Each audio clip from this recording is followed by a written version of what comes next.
हम आप लोग को एक बेटा विवाह गीत सुनाती हूँ। मेरा बेटा विवाह गीत अच्छा लगे तो प्लीज़ सब्सक्राइब करें, लाइक करें और कमेंट करके बताएं कैसा लगा। मचिया ही बैठी है माया हो कवन देई, अरे माना माना करती बिचार रे लालनवा,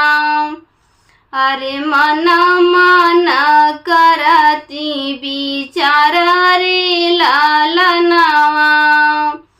जिया राजा रतयाजू मोरई बाटे, अरे मोरे घर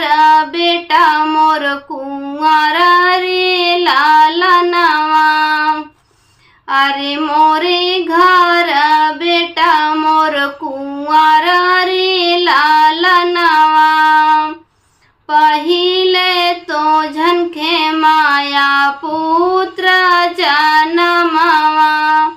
अरे अब झनखो पुत्र बियाह रे लालनवा, पहिले तो झनखे माया पुत्र जनमवा, अरे अब झनखो पुत्र विवाह रे लालनवा, कि मोरे बेटा का पगिया सवार, अरे के सजावै बारात रे लालनवा, अरे के सजावै बारात रे लालनवा, बेटा का पापा पगिया सजावै, अरे भैया सजावै बारात रे लालनवा, अरे भैया सजावै बारात रे लालनवा, बेटा कमाया फूल मऊरा से साझै, अरे महकत चलै बारात रे लालनवा,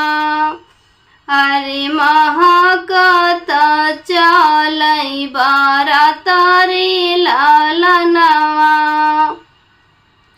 साझा सूच मैया हो आरती उतारै,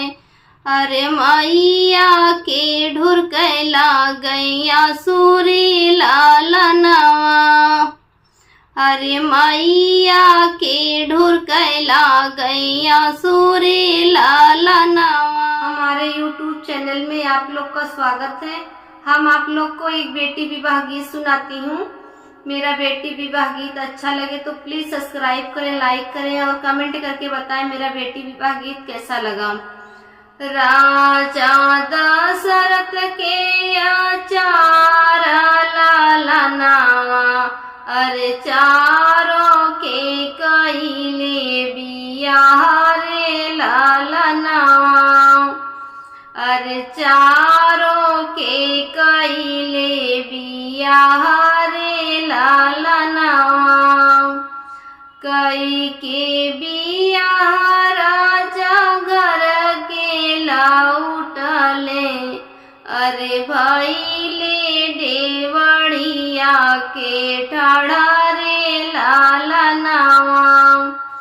अरे भैले देवड़िया के ठाड़ा रे लालनवा, भीतरा से निकलेली धन कई के, अरे सुना राजा या राजा हमारा रे लालनवा, अरे सुना राजा या राजा हमारा रे लालनवा, राम का तिलक भारत के लगावा, और राम के यहाँ भेजा बनावा सरे लालनवा,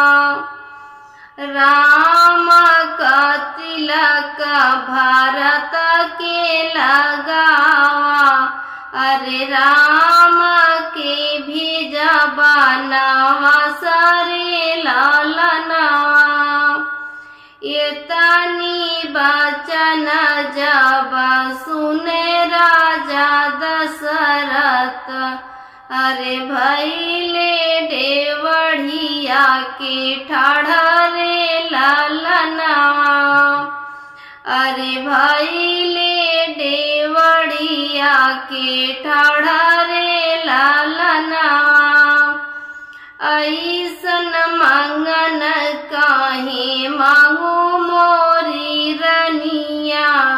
अरे मंगलू कर जवा का प्राण रे लालनवा,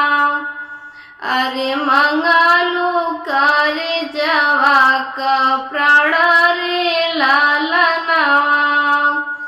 भीतरा से निकलेली माई कौशल्या,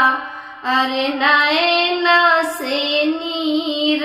गिरावे रे लालनवा,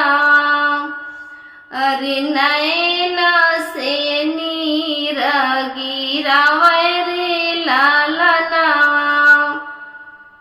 जऊ हमरे राम बाटे आखी का पुतरिया, अरे उह राम कैसे भेजी बनवास रे लालनवा, अरे उह राम कैसे भेजी बनवास रे लालनवा। इतनी बचन जब सुनाई सीता, माई बाप के